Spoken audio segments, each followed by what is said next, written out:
Muy buenas a todos y bienvenidos una vez más a My Top Crime, a este segundo caso de ese gran tema que sacamos en el caso anterior, que son esos crímenes que tienen un giro inesperado en medio. Un giro inesperado o 20.000 como habíamos visto en el anterior caso, y que bueno, es un tema tan grande que creo que caben muchos casos más, así que seguramente volveremos a él en un futuro. Por lo que es momento de, si tenéis cualquier sugerencia o si os ha venido a la mente cualquier caso, me lo dejéis escrito y yo luego lo estudiaré sin ningún problema para traerlo al canal. Así que nada, vamos a este segundo caso, que ya os advierto que es un caso que ocurrió en España, porque sí, no todo pasa en Estados Unidos y nada, creo que os puede llegar a sorprender.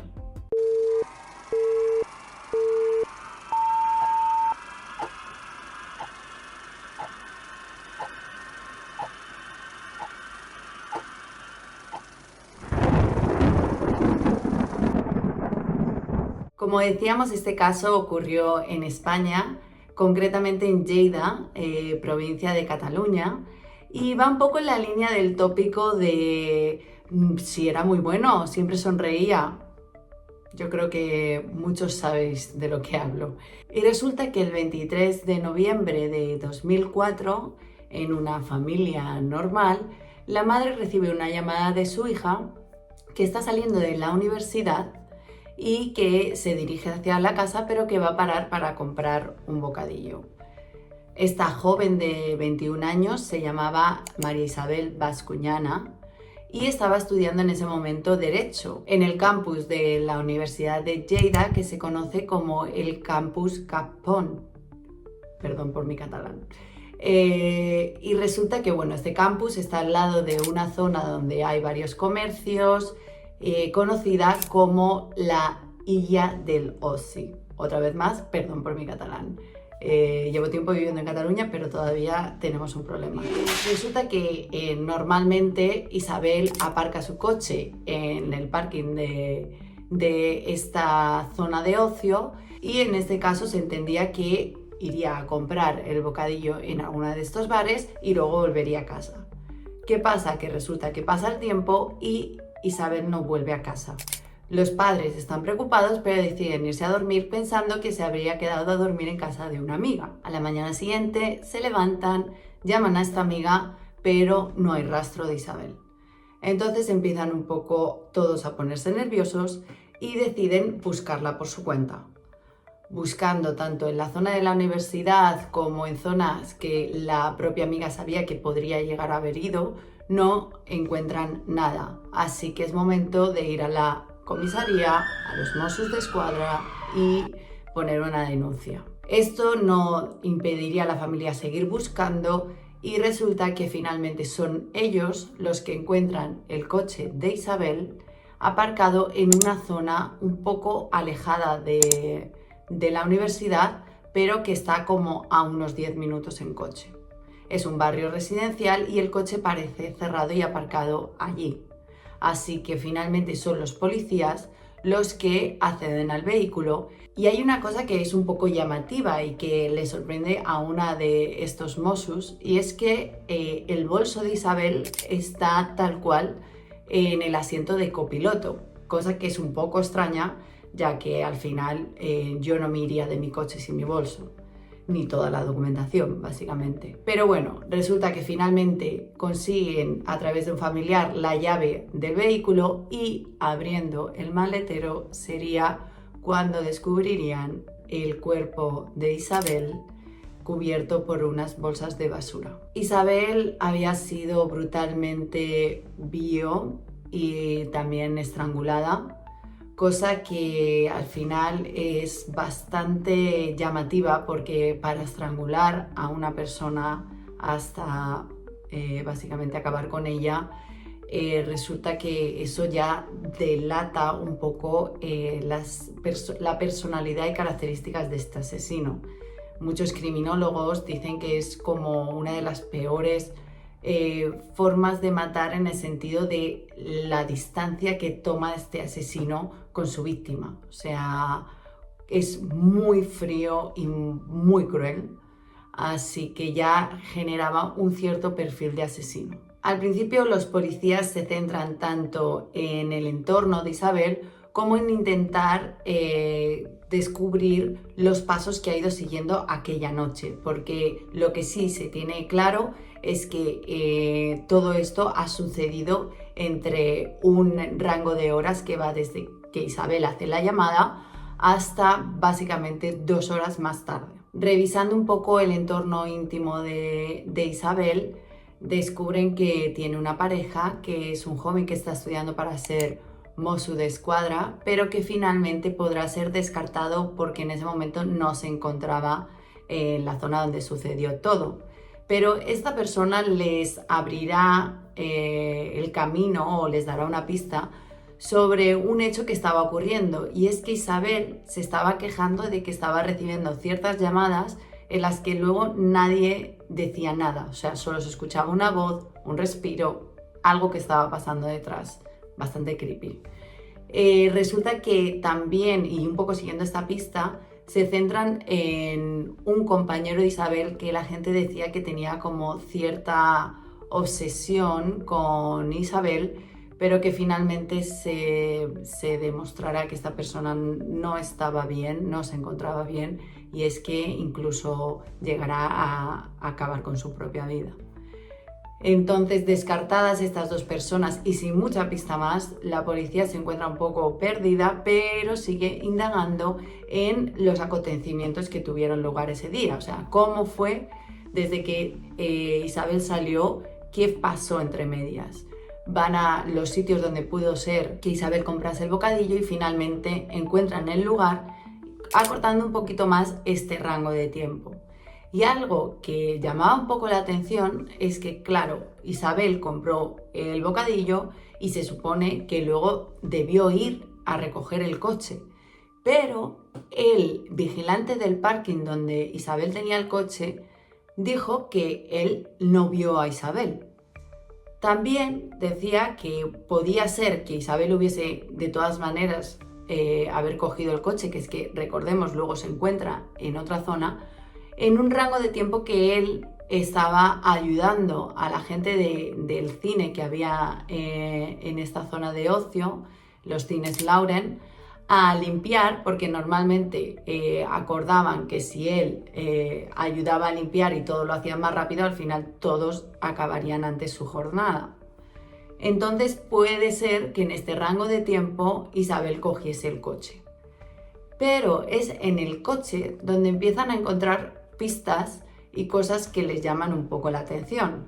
Y es que una de las cosas que no cuadraba mucho es que en la cinta de cassette del coche, en la radio, no sé si todos sabremos que es un casete, pero sí, antes del mundo digital existían como unos rectangulitos donde tenías la música, y resulta que esta cinta de cassette era sobre música latinoamericana, que es un tipo de música que el entorno de Isabel dijo que ella no escuchaba, y que además ella no solía tener cassettes, que ella iba con su Discman. Así que ya tenemos una primera pista, o sea, el asesino condujo ese coche y lo peor de todo es que se puso música, que esto también es una pista más de que al final él estaba en un estado de entusiasmo. O sea, tú usas la música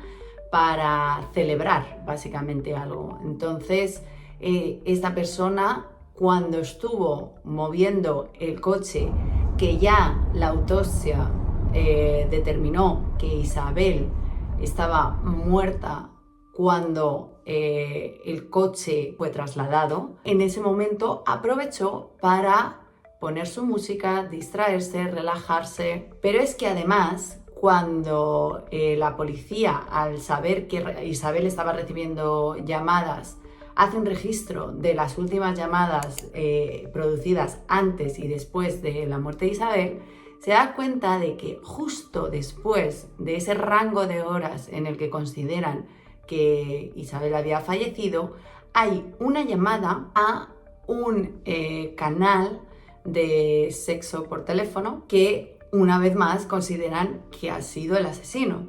Entonces tenemos una cinta de música que da la pista de que la persona que había cometido el crimen estaba en un estado como de celebración, de euforia, y aparte una llamada para recibir un servicio sexual por teléfono, que claro, eso abre otro nuevo campo. Esta persona estaba excitada con el crimen. Pero aunque estas pistas estrechaban un poco el perfil de esta persona, lo que fue la pista clave fue que las bolsas que se habían usado para tapar el cuerpo de Isabel eran unas bolsas bastante particulares, y es que eran unas bolsas de un tamaño muy industrial. Y resulta que indagando sobre estas bolsas se dan cuenta de que no hay mucha producción de este tipo de bolsas y que solo hay una cadena en Lleida que vende este tipo, y sus clientes también son un rango muy pequeño. Y resulta que uno de estos clientes eran tanto los cines Lauren como todo el servicio de limpieza de este centro de ocio. Entonces saltan todas las alarmas porque dicho vigilante que había dicho que no había visto a Isabel, había dicho que había estado ayudando a limpiar los cines, además era de procedencia ecuatoriana. Con todo esto, ¿qué pasa? Que durante la autopsia y la recogida de forense de todas las pruebas se habían llegado a obtener huellas y pruebas de ADN, por lo que el nombre de esta persona que era vigilante del parking pasa a ser el primero de la lista para comparar el ADN de las pruebas obtenidas y de esta persona. Y resulta que hay match, que el ADN es el mismo hallado en el coche que el del vigilante del parking. Y esta persona era Gilberto Chamba Jaramillo. Gilberto Chamba era un ecuatoriano que había llegado a España hacía apenas 4 años antes, que en ese momento tenía 41 años y que provenía de Machala, que es considerado el segundo puerto más importante de Ecuador. Gilberto llevaba apenas 2 meses trabajando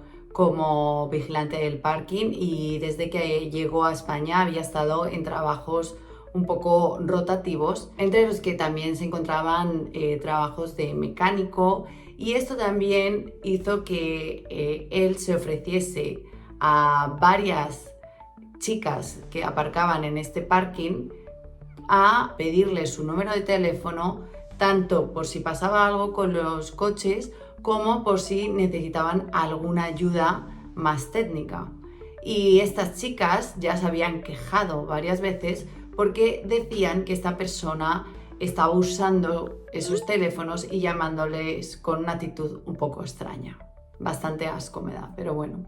Pero lo fuerte de todo viene ahora, y es que cuando empieza a aparecer la cara de este personaje en todas las televisiones, hay un periodista ecuatoriano que, sorprendido, llama a los Mossos d'Esquadra y dice: esta persona que está saliendo es un asesino en serie que estuvo condenado en Ecuador por la muerte de 8 mujeres y que es conocido como el monstruo de Machala. Y es que sí, resulta que esta persona había cumplido su condena, y es que su condena por matar a 8 mujeres había sido nada más y nada menos que 7 años.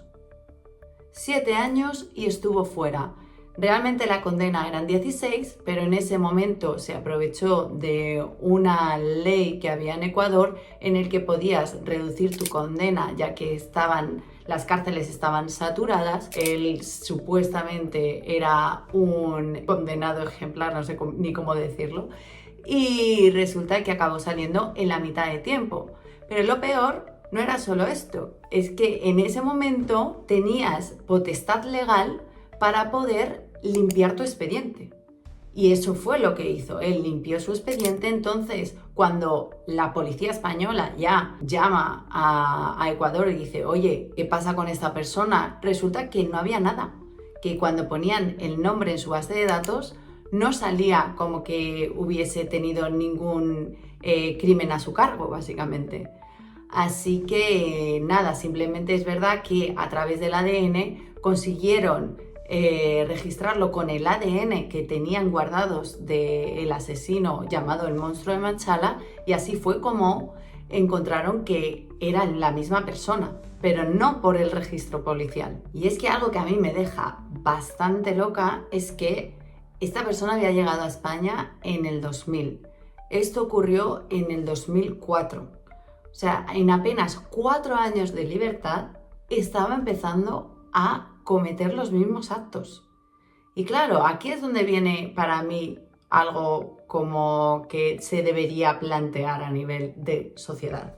Se supone que las cárceles son centros de reinserción. Entonces, si tú tienes a una persona que ha cometido varios crímenes, que ya de por sí 16 años me parecen pocos, dedícale un tiempo a enfocarte en el problema, ver qué ha pasado. ¿Por qué? Porque resulta que un poco mirando hacia los crímenes que cometió en Ecuador y comparándolo con cómo había procedido en este nuevo asesinato, se vio que lo que realmente pasaba es que a Chamba le producía una sensación de excitación estrangular. Y es que su modus operandi en Ecuador era que él cogía a sus víctimas ofreciendo un servicio de taxi entre 1988 y 1993, que es cuando lo capturan, y durante este servicio las desviaba de la dirección donde iban,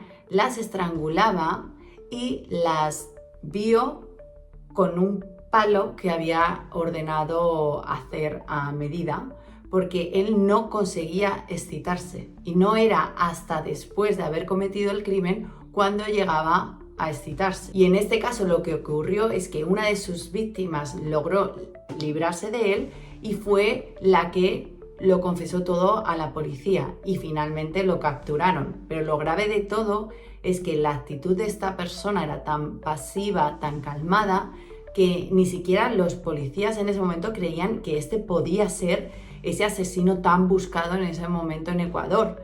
Y solo fue porque, sin que ellos le dijesen nada o incluso intentando engañarle, Chambers les logró llevar a los sitios donde se habían cometido estos crímenes, y ahí es cuando pues descubrieron que es verdad, era él. Pero bueno, volviendo a España, ya se le detiene, y resulta que otra cosa que es muy fuerte es que al tener también tanto bombo esta historia en todas las televisiones y tal, resulta que una mujer que en ese momento ofrecía servicios sexuales se pone en contacto con la policía y dice que sí, que a ella también esta persona intentó estrangularla cuando le estaba ofreciendo un servicio y que ella consiguió escaparse, pero que la vio y la intentó matar. Por lo que finalmente en 2006 se le consigue condenar por el asesinato y por la violación e intento de homicidio de esta mujer. Y nada, finalmente se consigue condenar a 45 años a Chamba, y bueno, algo que me parece insignificante es que también se determina que tiene que pagar una indemnización a la familia, poco importa. Sobre todo había traído este caso porque evidentemente es muy fuerte que pueda haber un vacío legal tan grande. También hablemos de gente que evidentemente puede llegar a tener un problema, pero que no sea capaz, o sea, tanto esa persona de poder hablarlo como el resto de sociedad de darnos cuenta de que hay gente con este tipo de problemas y que necesita ayuda. Es que si has sido condenado por algo así, ¿cómo no has recibido una atención sobre este tema en concreto?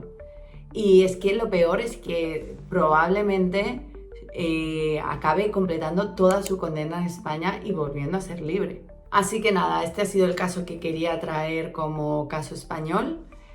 Y nada, espero que os haya gustado la narración, porque el caso entiendo que no. También comentaros que este caso he sacado muchísima información de Crims, que es nació como un programa de radio de crímenes en Cataluña y actualmente tiene una serie documental en Netflix. Es muy bueno, os motivo a verlo porque todos los casos son casos sucedidos en Cataluña. Así que os espero en el siguiente caso, y es que es el caso que se conoce como el Pizza Bomber.